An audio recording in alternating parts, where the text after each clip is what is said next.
Welcome back. In this video, I'll show you how to place an image inside an image frame in Canva. First, go to the Elements tab and look for the section called Frames.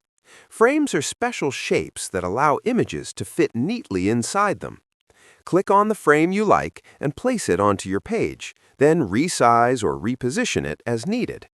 To add an image, you won't find a button in the menu. This part works by drag and drop. Simply grab a photo you uploaded or selected from Canva's elements and drag it directly onto the frame. The image will automatically be clipped to fit inside the shape. If you ever want to remove the image, click on the frame, select the three dots in the pop-up menu, and choose Detach Image. The image will come out and you can easily drag a new one into the frame. That's how you use picture frames in Canva to create clean and professional designs.